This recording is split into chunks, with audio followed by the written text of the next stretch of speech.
Hari ini adalah hari pertamaku pergi ke hutan, dengan kedua kakiku sendiri. Dibandingkan dengan tas jinjing dan batu tulis biasa, aku membawa keranjang agak lebih kecil dari milik orang lain, di punggung dan sekop untuk menggali tanah liat, meskipun itu benar-benar hanya terlihat seperti spatula kayu. Aku merasa spatula kayu kurang dapat diandalkan dibandingkan mainan anak-anak yang terbuat dari plastik, tapi mungkin itu hanya firasatku. Saat aku mengayunkan sekop tipis itu, berpikir bahwa itu akan pecah, ayah meraih pundakku. Dia pasti akan mengulangi kalimat yang sama yang sudah aku dengar ribuan kali sejak dia memutuskan untuk mengizinkanku pergi ke hutan. Main. Hari ini kau akan pergi ke hutan, dan kembali. Tidak ada yang lain. Semua orang akan lelah dan membawa barang. Kau harus istirahat di hutan agar bisa pulang bersama teman-temanmu. Mengerti. Aku mengerti. Entah karena jawabanku tidak cukup untuknya, atau karena dia tahu betapa kesalnya aku dengan peringatannya yang berulang-ulang, ayah menatap Tuli dengan ekspresi muram. Tuli, aku tahu akan sulit, tapi aku mengandalkanmu. Bicaralah dengan Lutz dan pastikan main pulang sebelum gerbang ditutup. Baik, aku akan memastikan kita pergi lebih awal hari ini. Tuli selalu dipenuhi rasa tanggung jawab, dan ketergantungan ayah padanya memicu tekadnya. Dia mungkin akan sedikit ketat hari ini. Kami keluar dan bertemu dengan beberapa anak-anak lain, mereka semua membawa keranjang serupa. Ada sekitar 8 anak, beberapa sekecil diriku, beberapa besar dan tinggi seperti Tuli dan Fei. Fei si rambut merah muda memimpin sementara Tuli mengawasi dari belakang. Aku mulai berjalan di depan, tetapi saat kami mencapai gerbang, aku sudah di belakang. Baiklah, main. Ayo pergi. Berjalanlah selambat yang kau bisa. Aku bisa berjalan ke gerbang sendirian dengan mudah, tetapi ini pertama kalinya aku berjalan ke hutan. Jadi, Lutz mengikuti sebagai pengawal. Selama 3 bulan ini dia berjalan di sampingku dari gerbang ke rumah. Lutz rupanya telah menghafal kecepatan terbaik bagiku untuk berjalan tanpa terlalu memaksakan diri. Fakta bahwa aku bisa berjalan sejauh ini akhir-akhir ini sebagian besar berkat bantuannya. Dan hari ini, ayah benar-benar sedikit memerintahnya untuk mengawasiku. Terima kasih, Lutz. Hei, itu yang bisa kulakukan untuk membalas budi. Rumah Lutz baru-baru ini mengurus semua sisa parue yang masih mereka miliki. Parue hanya bisa dipanen di musim dingin, dan tampaknya mereka langsung membusuk begitu cuaca berubah menjadi hangat. Sebagai ucapan terima kasih atas semua bantuan mereka, dan sebagai tanda aku ingin menjaga hubungan memasak kami, aku mengajari mereka cara membuat hamburger yang tidak terlalu okara, yang dikenal sebagai burger parue. Aku mengambil pome, buah yang sekilas terlihat seperti paprika kuning tetapi rasanya seperti tomat, dan mengubahnya menjadi saus yang kemudian aku tutupi dengan lapisan keju. Kombinasi tersebut mengeluarkan rasa manis lembut parue dengan sangat baik, bahkan aku akhirnya terkejut. Kebetulan, yang awalnya Lutz, lalu semua kakaknya benar-benar berteriak sesudahnya. Mereka dengan tulus berterima kasih atas bagaimana aku tidak hanya memberi mereka makanan lezat, tapi lebih banyak makanan daripada yang biasanya mereka makan. Bahkan ibu mereka, Carla, sangat bersyukur, karena resepku mudah dibuat menurut anggaran mereka. Aku dapat membayangkan bahwa anggaran pengeluaran mereka berada di luar grafik dengan adanya 4 anak laki-laki lapar yang berteriak-teriak meminta makanan. Aku senang bisa membantu mereka. Mengapa kau tidak memberitahu kami tentang burger parue itu saat musim dingin? Kamu butuh daging segar untuk dicincang seperti itu, kan? Dan sejak awal memotongnya pun sangat sulit. Siapa yang tahu apa yang akan terjadi tanpa bantuanmu? Ya, itu cukup sulit. Tapi kami akan melakukan apa saja untuk makananmu, main. Aku tidak memiliki kekuatan untuk terus memotong daging sampai semuanya menjadi daging cincang, dan aku tidak bisa meminta ibu untuk melakukannya karena sadar betapa sulitnya hal itu. Aku tidak bisa makan sesuatu seperti hamburger dalam waktu yang lama. Aku merasa sangat beruntung karena Lutz dan kakak-kakaknya bersedia membuatnya bersamaku. Kami berjalan jauh ke hutan sambil mengobrol. Sangat menyenangkan sehingga aku berhasil berjalan jauh tanpa henti, tetapi kelelahan setelah kami sampai di sana sangat luar biasa. Aku duduk di atas batu yang agak besar dan hanya fokus pada pemulihan energi sementara semua orang pergi memulung. Cemas tentang betapa beratnya napasku, Lutz menepuk punggungku. Ingat, pembaptisan Fei dan Tuuli sebentar lagi. Kamu harus segera terbiasa berjalan ke hutan. Mengapa? Aku tahu pembaptisan Tuuli segera diadakan dari bagaimana kami menghabiskan musim dingin untuk membuat pakaian dan hiasan rambut, tapi aku tidak mengerti apa yang secara khusus akan berubah setelah itu terjadi.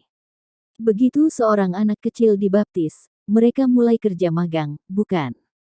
Itu berarti sekitar setengah dari setiap pekan, kamu akan menjadi satu-satunya di keluargamu yang punya waktu untuk pergi ke hutan, main.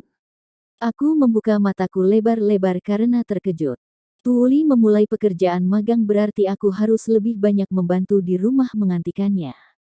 Apa yang harus kulakukan? Aku tidak memikirkan tentang itu. Pasti main selama ini berhasil bertahan tanpa melakukan apa-apa karena Tuuli adalah kakak yang baik yang merawatnya. Tanpa Tuuli, aku mungkin takkan bisa bertahan. Lutz terkekeh dan mengusap hidungnya saat melihat darah terkuras dari wajahku. Hei, jangan dipikirkan. Aku akan selalu melindungimu, main, baik ada Tuuli atau tidak. Karena kamu sangat kecil dan lemah. Lutz terlalu baik. Dia memiliki sikap jantan sejak aku pertama kali bertemu dengannya sebagai main. Terima kasih, Lutz. Aku akan mengandalkanmu. Ya, aku akan pergi mengumpulkan kayu bakar. Duduk di sana dan istirahatlah selagi aku pergi, oke? Kau tidak ingin kelelahan sebelum pulang kan? Lutz berhenti dan pergi mencari kayu bakar. Begitu langkah kakinya memudar ke kejauhan dan tidak ada orang di sekitar, aku meraih sekop wanabeku dan mulai menggali lubang. Tujuanku hari ini adalah pergi ke hutan dan pulang. Berusahalah untuk tidak terkena demam. Aku tahu itu. Tapi meskipun aku merasa kasihan pada Lutz dan keluargaku, dapatkah aku menahan diri datang ke hutan dan kemudian pergi begitu saja tanpa melakukan apa-apa? Tidak, aku tidak bisa. Gali, gali, gali sebisamu. Aku ingin tanah liat, tapi siapa yang tahu berapa banyak yang bisa aku dapatkan? Dengan asumsi lapisan tanah di sini mirip dengan bumi, aku perlu menggali cukup dalam untuk menemukan tanah liat yang lengket. Iya, aku menusukkan sekop ke tanah, mengerahkan seluruh kekuatanku ke dalamnya. Tetapi batang tipis yang keluargaku sebut sekop bahkan tidak tembus 1 sentimeter pun ke tanah. Sulit sekali. Biuh. Mungkah aku bisa menggali lebih dalam? Rasanya seperti berusaha menggali tanah padat di lapangan olahraga. Aku kira tanah hutan akan lembab dan lembut, tapi kenyataannya tidak jauh berbeda. Apakah ini salah tanah? Atau salah sekop? Jawabannya sederhana. Ya, salah sekop. Sekop yang kupegang sangat jauh dari yang biasa kupakai. Kalau saja sekop itu setidaknya terbuat dari logam, bukan kayu. Tapi sayang, terlepas dari sekop yang terbuat dari kayu, terlepas dari seberapa keras atau lembut tanahnya, menyerah bukanlah pilihan. Aku hanya harus terus menggali sedikit demi sedikit, bahkan jika kemajuanku berakhir menyedihkan. Gali, gali, gali. Batang sekop yang tipis mengikis tanah sedikit demi sedikit. Butuh banyak kekuatan dan tekad untuk menggali tanah liat yang lengket. Butuh lebih dari 1 hari untuk menyelesaikannya. Entah bagaimana, aku merasa membuat papan tanah liat juga akan sulit. Aku hanya bisa berdoa semoga itu lebih mudah daripada membuat papirus tiruan. Gali, gali, gali. Setelah menggali sekitar 5 cm ke dalam tanah, aku mendengar seseorang mendekat. Apa yang kamu lakukan, main? Lutz, kedua tangannya dipenuhi ranting yang dia pungut, membuka matanya lebar-lebar karena terkejut setelah melihatku duduk di tanah menggali dengan sekop. Bukankah kamu berjanji untuk tidak melakukan apapun yang akan membuatmu lelah? Aku ingat janji yang kami buat setelah meninggalkan rumah, tetapi aku tidak bisa menahan diri untuk tidak menggali tanah liat yang ada tepat di depan mataku. Aku berniat akan berhenti sebelum Lutz kembali, tetapi nyatanya sulit untuk berhenti setelah memulai. Apa yang harus kukatakan? Aku bisa membodohi ayah dengan pelukan dan menungging senyuman, tetapi Tuuli secara khusus menugaskan Lutz untuk mengawasiku. Tidak ada yang membodohinya. Jika aku mencoba, dia hanya akan menyempitkan matanya dan menginterogasiku lebih jauh. Aku tahu itu dari pengalaman. Yah, Lutz. Yah apa? Lutz mengerutkan alis, meletakkan tangan di pinggul, dan memandang rendah diriku. Interogasi dimulai. Aku menyuruhmu istirahat. Kenapa kau tidak melakukannya? Apa yang sedang kamu lakukan? Gali lubang. Pose Lutz yang mengintimidasi dan aura marah membuatku kewalahan sehingga aku secara tidak sengaja membiarkan kebenaran terkuak. Maksudku, Lutz menakutkan saat marah. Jika keadaan memburuk, aku tidak akan pulang sebelum gerbang ditutup. Aku bisa melihatnya. Kenapa kau menggali? Aku pikir menjawab dengan jujur akan berhasil, tetapi kemarahan Lutz semakin meningkat. Aku merasa tatapannya semakin dingin. Mengeluh ketakutan pada diriku sendiri, aku menatap Lutz. Baiklah, aku ingin tanah liat lengket. Hah? Kamu mau apa? Lutz sedikit memiringkan kepala karena bingung. Sepertinya kebingungannya mengurangi amarahnya. Aku ingin, tanah yang berat, buruk dalam menyerap air, dan semuanya menggumpal. Lengket. Jika itu yang kamu inginkan, kamu akan menemukannya lebih banyak di sana, di tempat tidak banyak rumput atau pepohonan. Memang benar akan lebih efisien mencari tanah di mana tanaman tidak tumbuh, karena terlalu banyak air justru membuat mereka lebih sulit tumbuh. Ide bagus, Lutz. Terima kasih. Hei, berhenti, main. Aku segera mencoba bergerak ke sana, tetapi Lutz meraih bagian belakang leherku dan menarikku. Dia jauh lebih besar dan lebih kuat dariku, jadi aku tidak punya cara untuk melarikan diri darinya. Tugasmu hari ini adalah istirahat, ingat. Apakah kamu tidak mendengarku? Apa yang begitu penting sehingga kau harus menggalinya sekarang? Lutz mengikuti mencengkeram lehernya dengan menarik telingaku. Aku meratap sambil mengayunkan lenganku. Aduh, itu sesuatu yang sangat kuinginkan. Tapi itu bukan sesuatu yang bisa kita makan atau semacamnya, jadi aku tidak bisa meminta Tuli untuk membelikannya. Aku memelototi Lutz dengan air mata berlinang sambil mengusap telingaku, yang membuatnya sedikit goyah. Dia pasti tidak menduga aku akan membantah. Atau mungkin dia hanya terkejut melihatku begitu keras kepala tentang sesuatu yang biasanya tidak aku lakukan. Naluri mentahku mengatakan kepadaku untuk tidak membiarkan kesempatan ini berlalu begitu saja. Apa kau bermaksud akan menggali untukku jika aku istirahat? Aku akan menggali setelah aku selesai mendapatkan cukup kayu bakar. Jadi ayolah, beristirahatlah. Jawabannya yang tidak terduga membuatku membeku. Aku hanya bisa menatapnya, tertegun. Meskipun aku telah memimpin percakapan ke arah itu, aku harus bertanya-tanya apakah Lutz mengerti apa yang dia katakan. Daripada membantuku membuat papan tanah liat, dia harus fokus memungut sesuatu sebanyak mungkin untuk keluarganya. Lutz, aku menghargai pikiran itu, tapi bukankah seharusnya kamu, fokus pada pekerjaanmu sendiri? Kamu terlalu lemah untuk menggali tanah liat. Jadi, aku akan melakukannya. Tapi sebagai imbalannya, beritahu aku untuk apa kau akan menggunakan tanah liat. Apa yang ingin kau lakukan dengannya? Mengapa? Aku dapat menghemat waktu dan menghindari usaha yang sia-sia jika aku tahu apa yang ingin kau lakukan. Karena maksudku, lihat, kau menggali di tempat yang salah untuk apa yang kau inginkan.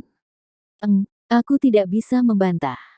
Memang benar bahwa bahkan dengan tujuan yang jelas, aku banyak berjuang karena tidak mengetahui apa yang disebut di dunia ini, tidak memperhatikan bahwa segala sesuatunya tampak berbeda di sini dari apa yang telah aku lihat di masa Uranoku, dan tidak memiliki akses ke alat yang kubutuhkan.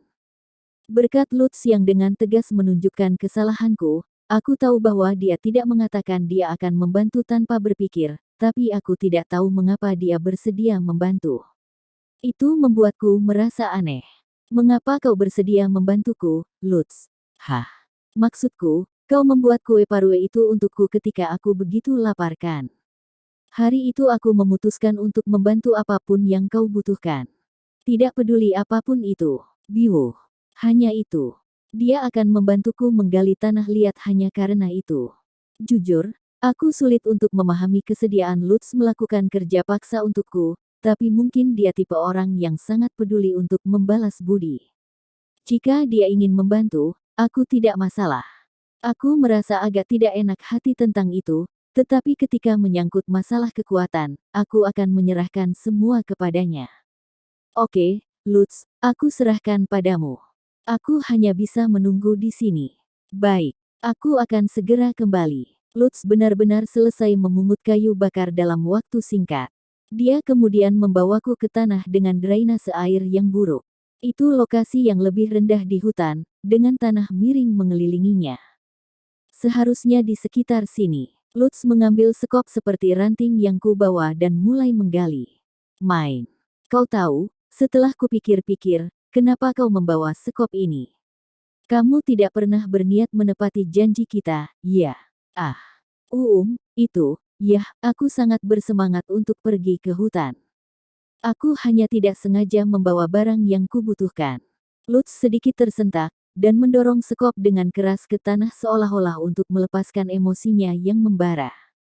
Sesh, kau terlihat cantik dan manis di luar, tapi aku tidak bisa lengah di sekitarmu. Sebenarnya, menurutku kamu harus lebih melemahkan pengawasanmu, kenapa kamu lebih pintar dari ayah?